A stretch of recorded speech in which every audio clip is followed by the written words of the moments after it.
Hola amigos de Enneagrama y Personalidad, vamos a hablar del narcisismo, ¿sí?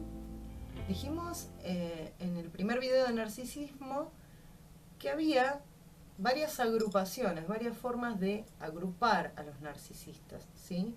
Vamos a comenzar con lo que se denomina como narcisismo sano, ¿sí? Esto tiene que ver con la autovalía personal, ¿sí? Con la autoestima, con la capacidad de quererse uno mismo, el amor propio, ¿no? Lo que conocemos como amor propio, ¿sí?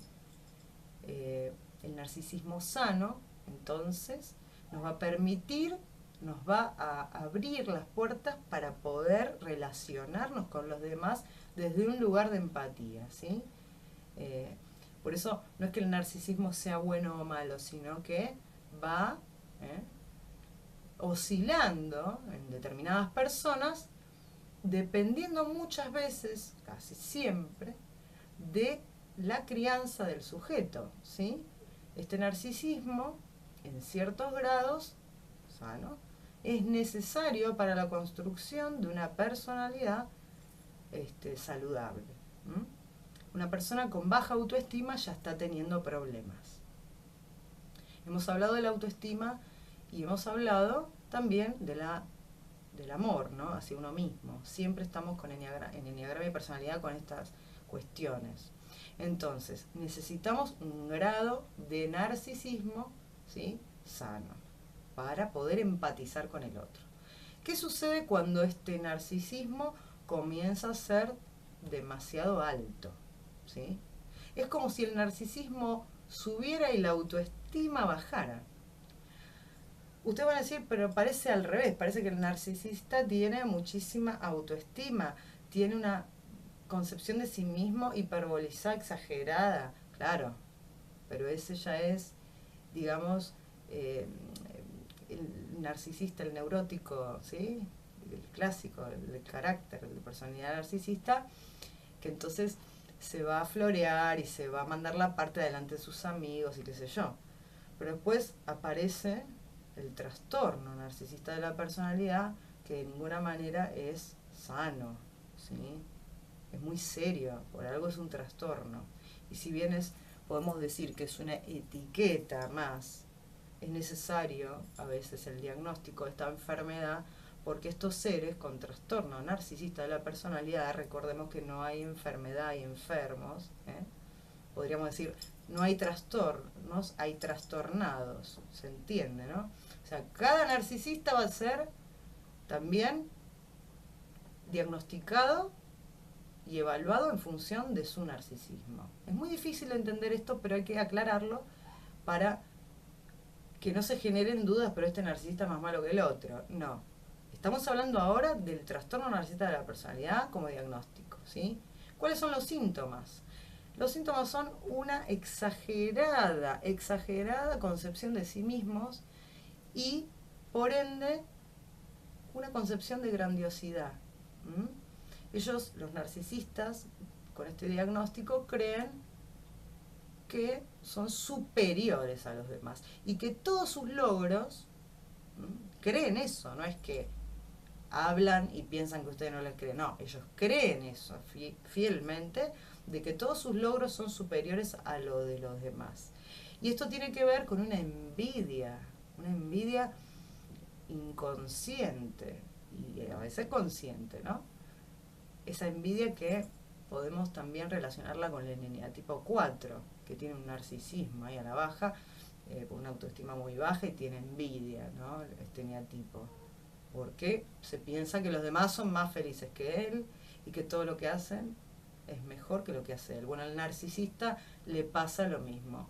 Siente envidia, ¿sí? Envidia a todos. Pero también cree que lo envidian a él, ¿sí? El trastorno pasa por ahí. Él cree que es tan grandioso como mecanismo de defensa, ¿no? Porque en realidad por dentro sabe que no, que lo envidian a él por lo tan valioso que es. Por otro lado, tenemos la falta de empatía, ¿sí? Y la utilización de las personas. Podríamos llamarle cosificación, ¿eh? falta de empatía ya sabemos que es la falta de capacidad de ponerse en el lugar de la otra persona, tanto intelectual como emocionalmente, ¿sí? Ellos no tienen empatía, ¿eh? Si son jefes narcisistas, entonces, bueno, van a cosificar a sus súbditos, los van a usar como cosas. Ahí encontramos un punto similar al del psicópata, ¿no?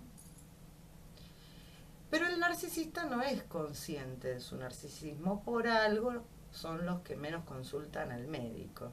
Ellos no tienen nada que hacer en el médico por ejemplo, un narcisista no se va a buscar en YouTube a ver si hablan del narcisismo, no lo necesita, él es un narcisista, él sabe todo, sabe más que el médico, sabe más que cualquiera, ¿no?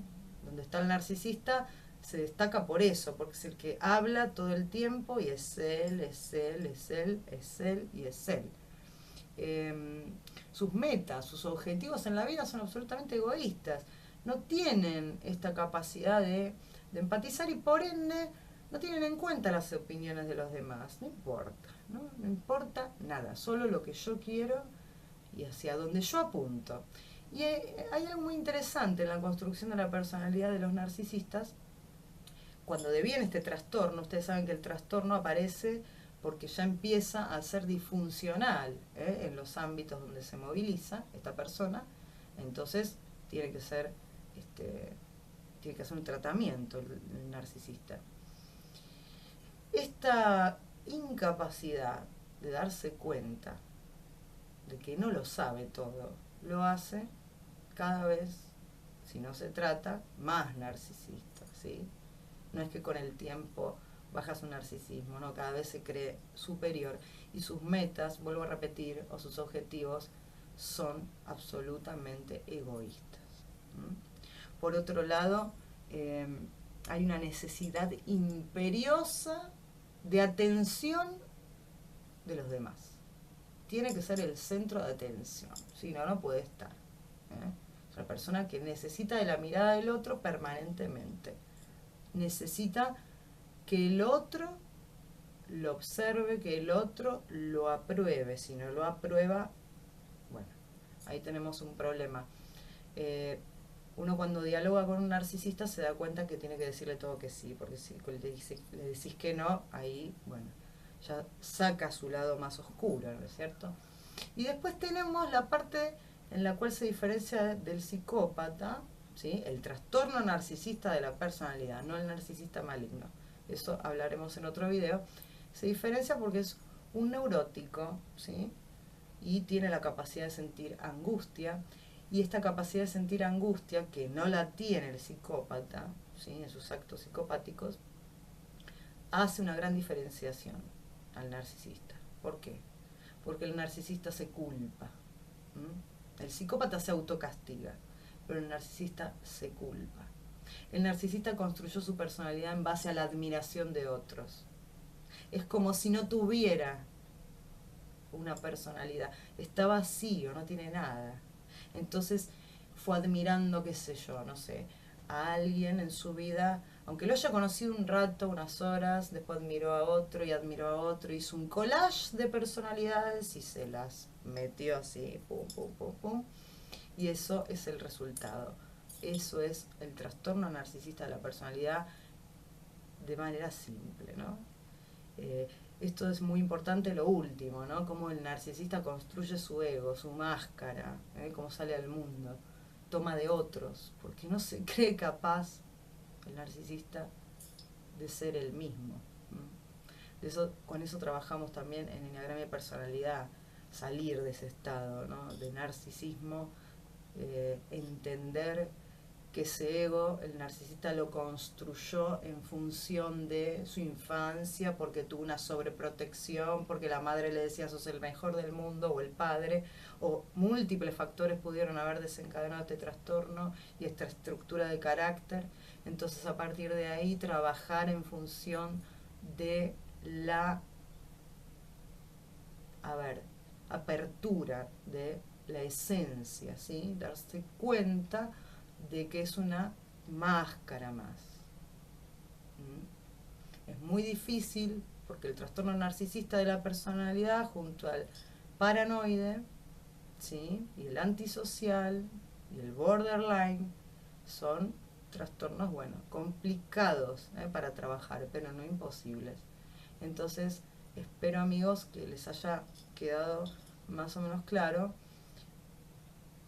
Fuimos desde el narcisismo sano al trastorno narcisista de la personalidad en base a criterios, sí, diagnósticos. Y por último, quisiera agregar que cuando hablemos en el próximo video de narcisismo maligno, que es una denominación del doctor Otto Kemper, vamos a también traer algunas cuestiones de este video, pero ya nos vamos a enfocar más en ese perfil que es muy similar al perfil de la personalidad psicopática o al psicópata. ¿Mm? Muchísimas gracias.